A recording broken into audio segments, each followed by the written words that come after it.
Hello, hello, hello, and welcome back to another episode of Control Alt Hamza. I'm your host, Tara, and I have my co host, Merv, on the other side of the planet or coast. Hi, Merv. Hey T, so good to be here.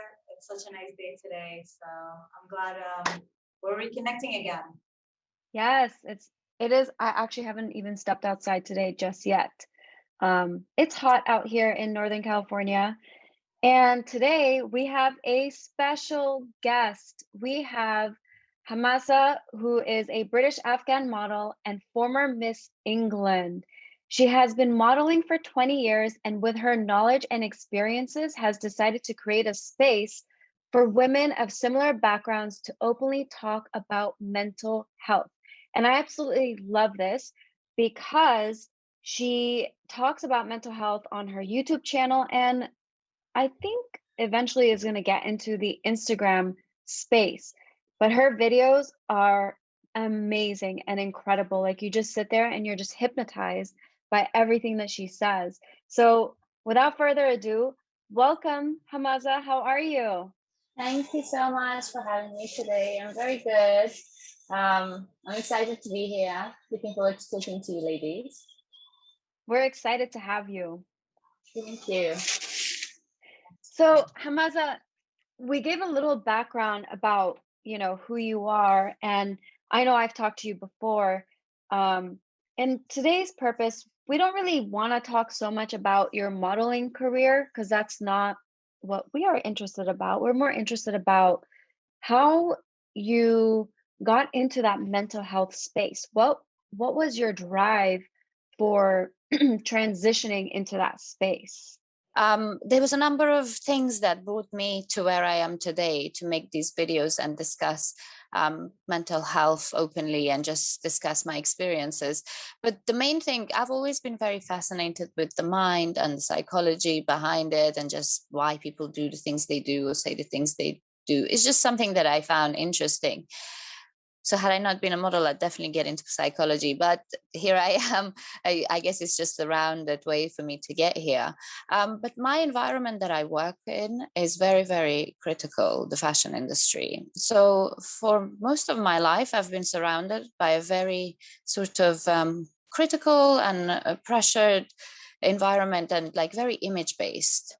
And I feel like after years of doing that and having to manage my own career and having to navigate it and balance it and make choices and being alone all the time since I was 14 years old, my job entails me to travel a lot. I always meet new people. It's very difficult for me to form friendships or bonds because I'm with new teams in different countries at all times. So I don't have like work friends or people that I feel comfortable in. So I had to be resilient. I had to have thick skin.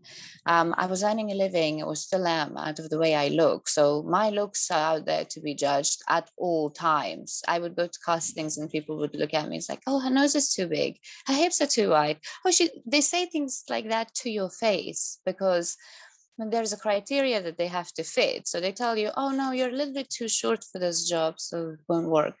And it's like Wow. from the age of 14 onwards, this is what I heard day in, day out, because you would have to go to 1,000 castings to book one or two jobs.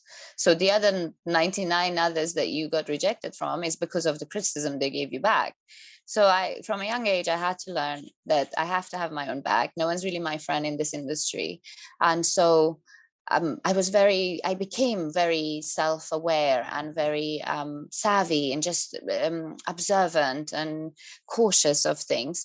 And I just felt like because of my background, not many people do unconventional jobs such as mine in the arts or media or fashion. And there's nobody to help the new generation of young people navigate the industry. And I had wished that I had someone that could guide me or mentor me or someone to look up to. And I didn't have anybody. So I thought that I have the platform and I have the experience and I have the body of work to show people that I'm saying this because it's worked and I managed. And where more people, at the time when I was Miss England and I was in the press, I had a lot of people reach out to me and say that because you went and broke all the stereotypes and did something that was so out of the box, we feel empowered because then you're an Afghan girl to Afghan parents that only moved to UK 10 years ago, didn't speak a word of English, and now you're representing England at 18, like in Miss World. That's like a good achievement. It's very Just got difficult. goosebumps. Thank you. And to them it was very aspirational, and they looked up to me, that because I did what I did for me, help people believe that they could do for themselves. And I just thought, they already regard me this way, and everything I've done up until this point has been for my own career. I want to be in a position to help people. I want to be in a position to share what I've done, because I wish that I had someone to help me. And now that I'm here, I should use this opportunity to, you pursue my passion for mental health and understand the mind better, but also to create a safe space to speak about all the things that other people don't feel comfortable to, because I've done things out of the box before and it worked for me. So now that I've got all that knowledge and experience, I want to be able to help other people. And I So, myself went through like a little phase of anxiety, which then made me realize how important mental health is, and that I need to do something that feels right and good to me. yeah, I love that. And I want to rewind a little bit. There was a lot of stuff said there.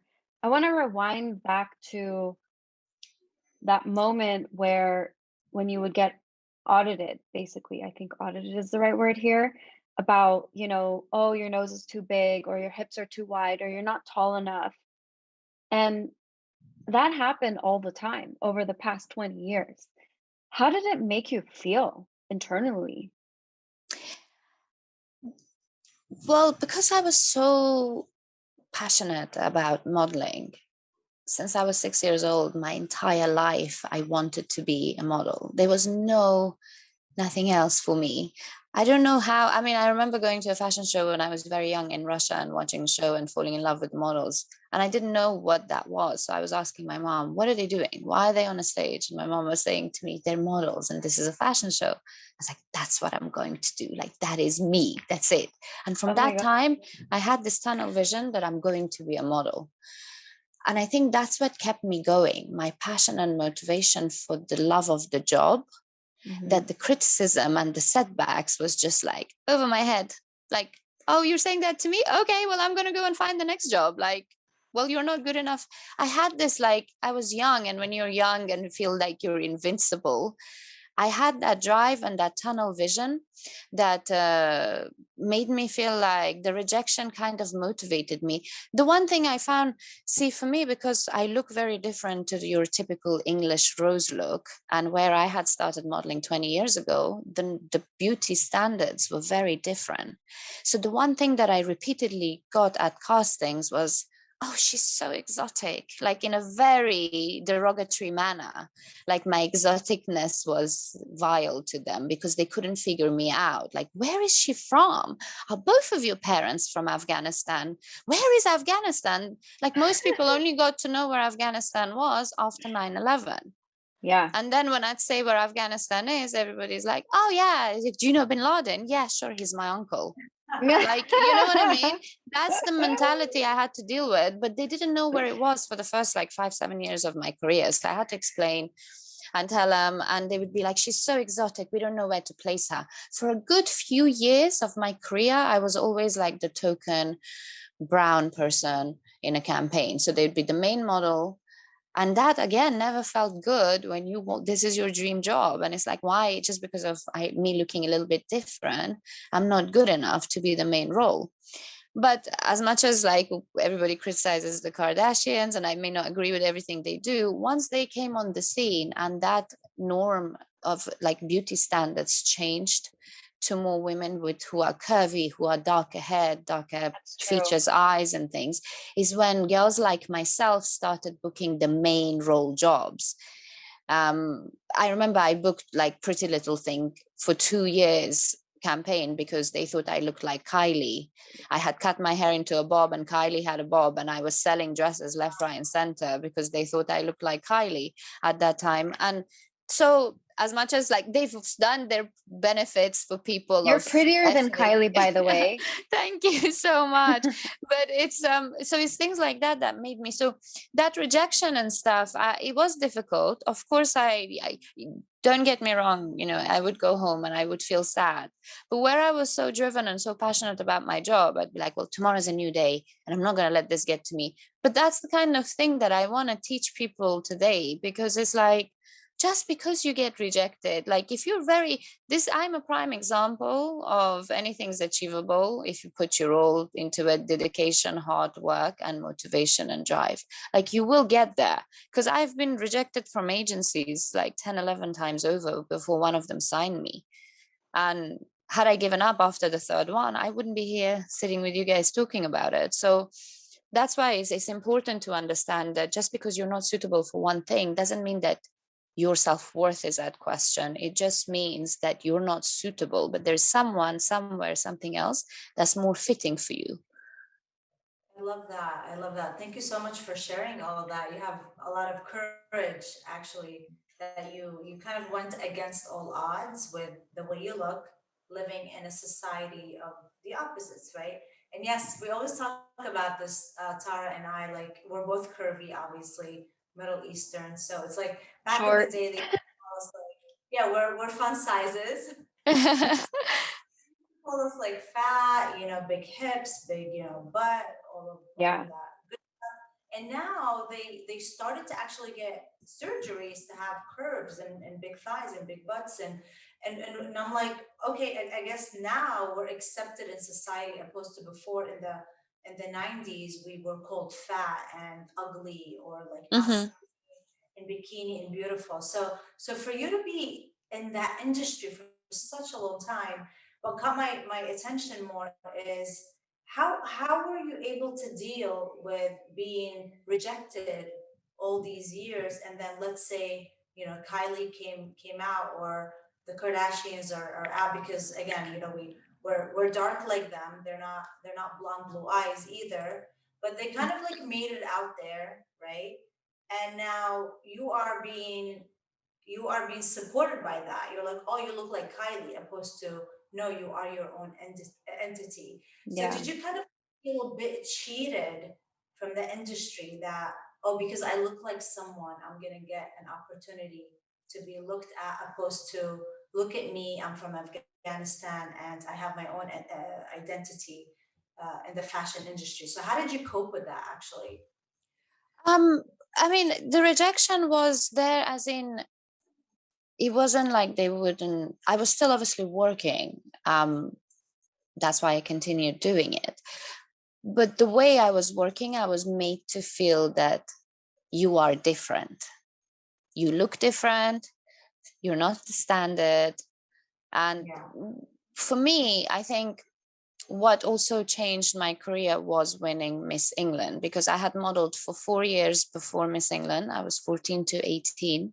And then at 18, I won Miss England. So after that point, when they would book me for jobs, they were also aware that we're booking someone who's done Miss England or whatever. So it wasn't just that I was the brown girl. It was like, okay, she's the first ethnic Miss England. So they showed me different kind of respect. Yet again, when it was big campaigns, I was like the token colored person to show diversity. I wasn't the main Yeah. person. But later on, when it came to, it was just one of the clients that was like, oh, you look like Kylie, so we're going to book you. But I also worked, like up until today, I understand that because I was good at what I did. There's a lot of girls or a lot of models that also look like me, but they don't have a 20-year-long career. So it's not because I got validated just because I look like a Kardashian. I'm just saying that when the Kardashians burst onto the scene, more people became accustomed to people who look like me. So it became more accepted. And like you said, people started going out getting surgeries for them to look like us, like all of Yeah. us. So then our beauty standards became but desirable. But again, being in the fashion industry for as long as I have, I've also seen the trends come and go and how many different looks become in. And then after 5, 6 years, they're not. So the people who are going out there getting the surgery, I'm by no means saying that it's bad or you shouldn't. I'm just saying make sure that you do it for the right reasons and not for trends, because these trends are here temporarily. I've done a full cycle of my career. I've seen 101 looks come and go. Had I run around and fixed myself and based myself on that current trend, I would not, one, be happy with myself at all, and two, wouldn't really work, because you have to just be true to who you are and your authentic self, and just let the trends come and go, which is another reason why I make these videos, because there are so many pressures on girls to look a certain way. And it's like, no, you don't have to, because in 5 years, this look will not be in. Like, I've seen this happen. Absolutely. So, Yeah. so that's why I don't, maybe at that time I was penalized for being brown or being different looking, but now maybe the blonde girls feel that way. Unfortunately, that's just how the fashion industry is. So the roles could be flipped and reversed. So I know you also talked about you wish that you had a mentor to help you along the way. And from what I'm hearing is that you built the thickest skin, that no matter what anyone said to you, it was kind of like it would go through you, filter out the emotions, and just use that as your drive to go even higher and get higher and higher and higher.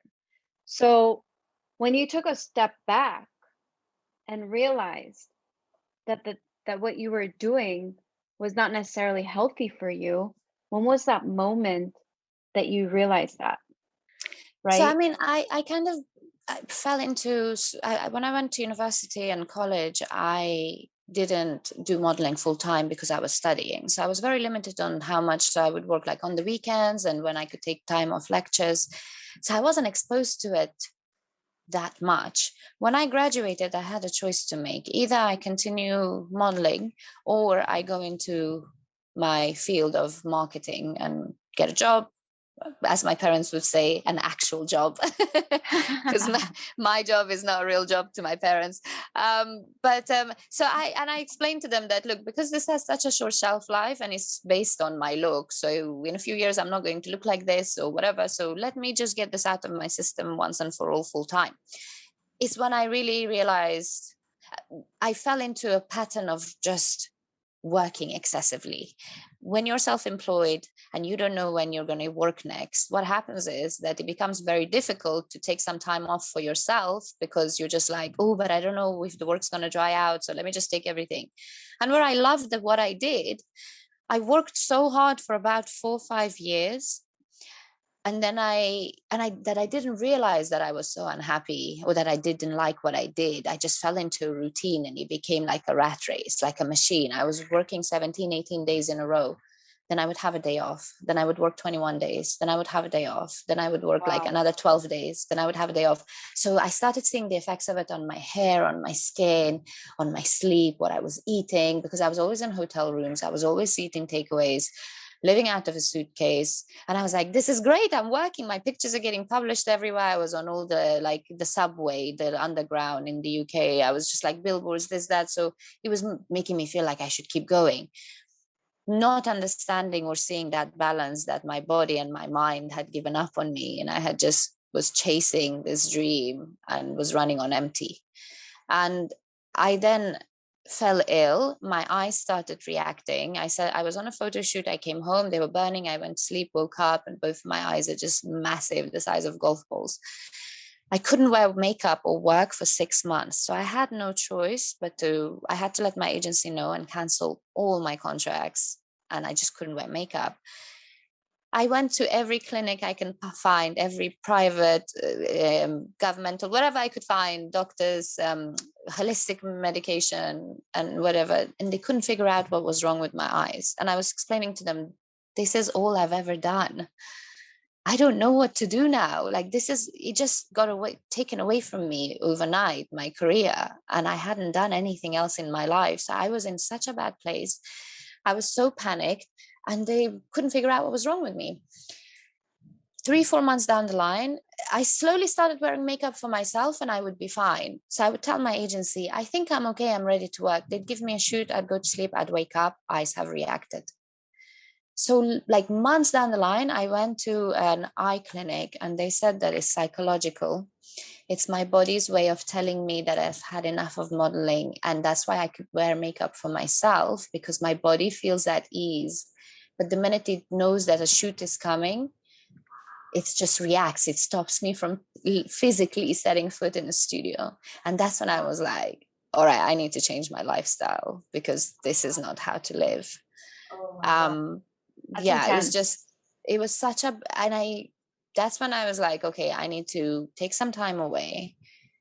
Just really, and I was like, and I realized I never actually want to set foot in the studio ever again. I don't want to be there. And the more time I took off, I was watching my other girlfriends on social media shooting and whatever. Before, I used to be like, oh my God, I have a day off. Why am I at home? I should be there in that studio with them, even when I had the one day off. Whereas then I was sitting and seeing these people work, which is exactly how I feel now. When I see the girls on shoots, I'm just like, oh my God, better them than me, because I don't ever want to be in a studio again. And I just didn't miss it or anything. Is when I was like, okay, I need to just really cut it down, pick and choose. And this is my mental health, like crying out for help. I need to do something about this. So what did you do? You discovered that your body was basically crying out and saying, all right, well, I'm gonna, sorry to Merv, it's like Cindy's story almost, right? It's like your body basically said, nope, you're not gonna work anymore. I'm gonna make it so that you can't see, you can't wear makeup, so that basically you can't project beauty that people want to photo shoot you for, Yeah. right? And well, what was your breaking point? Like, when did you, I mean, you said it took you 6 months, but what did you do in that 6 months to figure out what was really going on with you? The first 4 months of it was just me just losing my mind. I was calling my mom, my friends, like, what do I do? What, I was contracted, like I said, my schedule was so back to back that I, like, on a Monday and on a Tuesday I'd be in Manchester, on a Wednesday I'd be in Sweden, on a Thursday I'd be in Milan, on a Friday I'd be in Berlin, and then Saturday, Wow. Sunday I'd shoot in London, Monday I was back in Manchester. So it was the same clients in rotation. That's how I was working. So each one was a contract, and I was like losing contracts left, right, and center. Like, they were just cut because I couldn't deliver. So they had to replace me. And so I was panicking, and I was just scared. But my mom, from a very young age, when I started modeling at around 16, I kind of lost my head a little bit because I was young and I thought, I'm it. I'm the shit. Like, I made it. I'm so beautiful. I'm making money out of the way I look. And I was young and I was silly. So my mom pulled me aside quite early on and said to me, listen, like, this isn't how we brought you up. This isn't my daughter. I don't like what I see. Don't make me pull you out of this if you're going to lose your morals and values. And to me, it was very disappointing. She's like, this is your job. We'll let you do this. But remember that you're not going to look like this your whole life. You're not going to be doing this your whole life. So always understand this is what pays you bills, and that's it. And that's how I've always treated my job. Modeling is not who I am. Modeling is my job. I'm Hamasa, and that's what I do for a living. So the minute I leave a studio, I'm done. That persona, when I come home and my friends see me with the whole face of hair and makeup and lashes, they're just like, take this off. This isn't you. Because my day to day is me in my glasses, no makeup, running around. They understand that there's a big difference between work Hamasa and actual Hamasa. So even though that happened to me, again, it's a testament to the way my parents made me understand to just, that's what I think the resilience and the thick skin also comes from. It's like, you can judge me all you want by what I look like. It's not about that. This is just my job. I'm still me inside, and that's who I am. So that's the mindset that I kept going forward with. So when my eyes went, I actually, like, I was upset because I was losing my income, but I wasn't that upset. Like, I didn't mind not wearing the makeup. I didn't mind not having someone on my face at 6 a.m., like sticking lashes on. I actually was like, oh, this is okay. And then I started speaking about it and so on. And then I started booking a couple of my clients. They were just like, we actually don't mind if you can't wear eye makeup, put on a red lip, put on some base, and come and shoot for us. So I shot 2 Christmas campaigns without eye makeup. Wow. And those pictures are out there, which gave me like more confidence in that, okay, I'm good at what I do. This is why I'm here. I still sell without, my eyes were like red. It looked like I had purple eyeshadow. I just literally, all I could do was curl the few lashes I had left at that time. And the rest of it was just a base and like a bright lip. And I was shooting like a Christmas campaign, which made me like, and then I went online and I was like, look, guys, like, it's happened to me. Here I'm still shooting here. Like, I'm still working. and I don't even like look like myself, but it's because if you're good at what you do, people still appreciate your hard work. So they were like, you know, you're our face, people know you, it's Christmas, we can't risk changing our model at this point.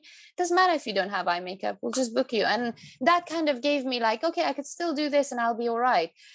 But then I realized that, okay, my career, I should really, people work about 5 to 7 years. So for the fact that when my eyes happened, I had already modeled for like 16 years, I was ready to walk away from it. And that was a kind of a sign that this is what you've been waiting for. So when that happened, as much as it's crazy, I felt a relief deep down, because it was like, it's like a way out, exit. Now I can just break this pattern that I'm knee deep in it, contracts that are like standing for 2 years and I don't even know how to get out of them. I felt suffocated. But having that time, the 3-4 months to think about that, is when I realized that no, this is very, actually, in the grand scheme of things, everything happens for a reason. And it's like, this won't kill me. I'm not going to die from this. So I'm okay.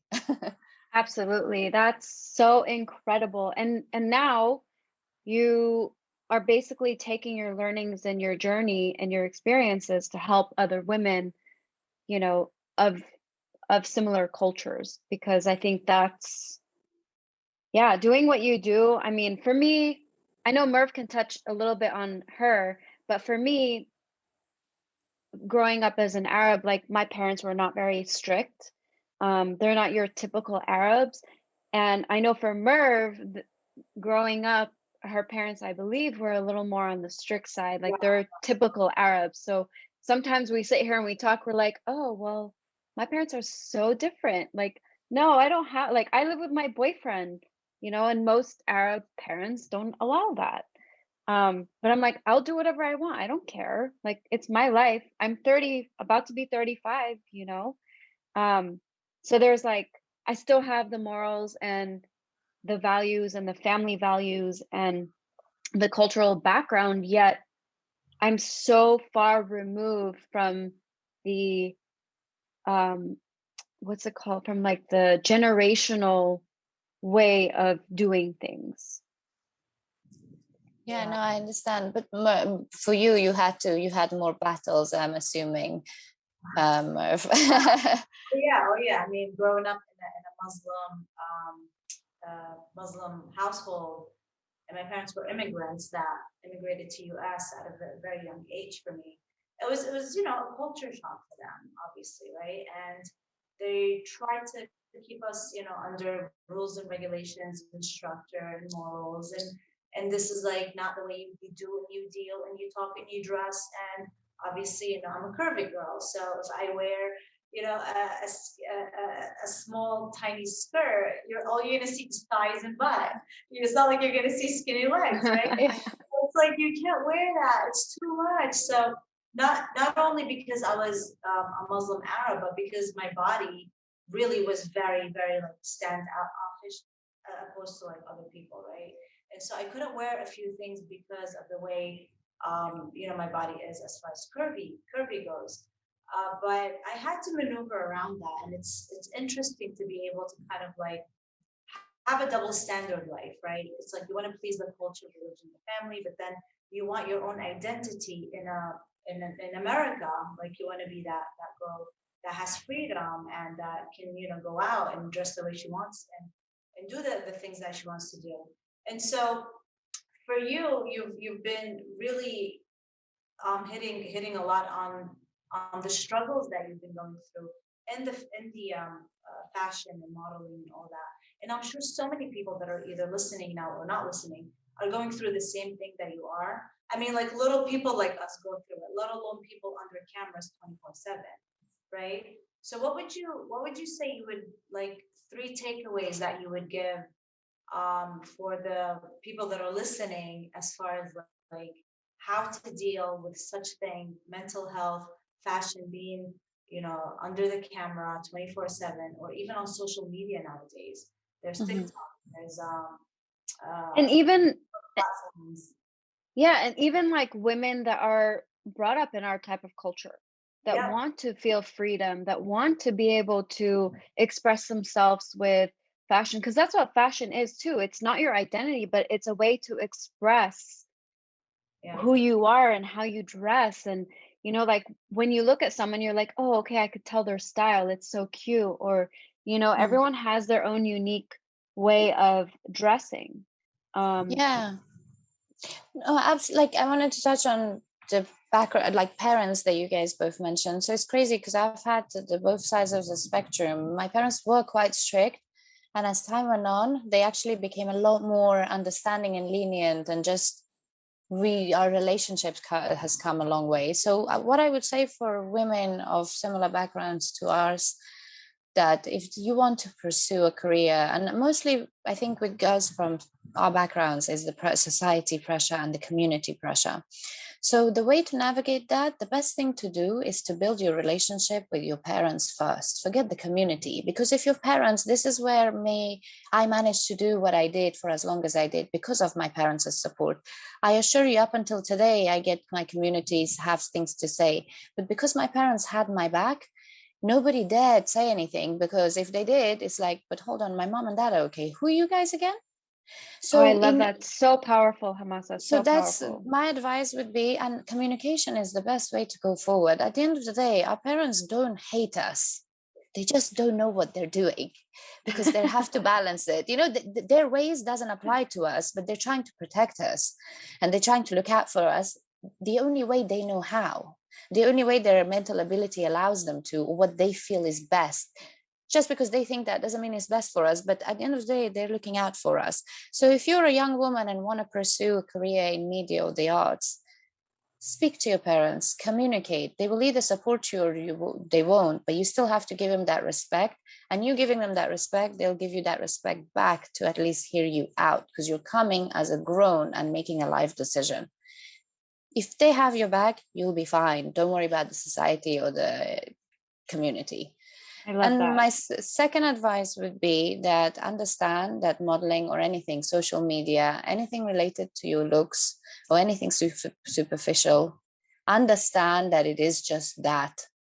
It is just that. It's temporary, it's a trend, it's superficial, and it's shallow. Don't forget to be a good person, and don't forget to stay authentic and true to yourself, because excuse my language, is a bitch. Like, you don't want to do something and then be resentful or be regretful because you fell under peer pressure or trends and things.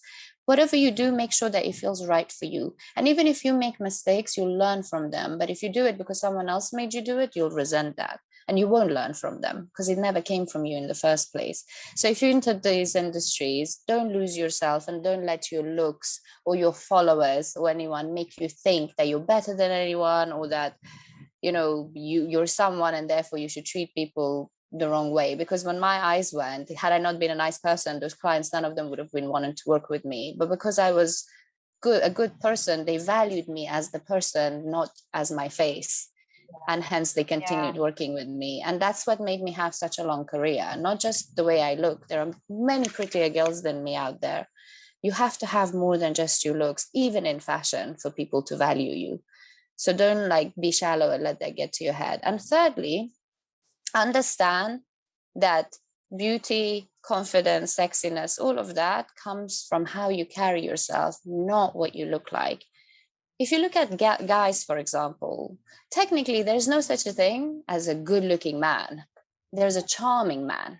The man that charms the room is what every woman or every person, even if you're a woman, if you're the one that charms the room, you could be if you're the funniest person and have the most contagious laugh, more people will probably laugh at you, at a girl that looks the most prettiest but standing there like a statue.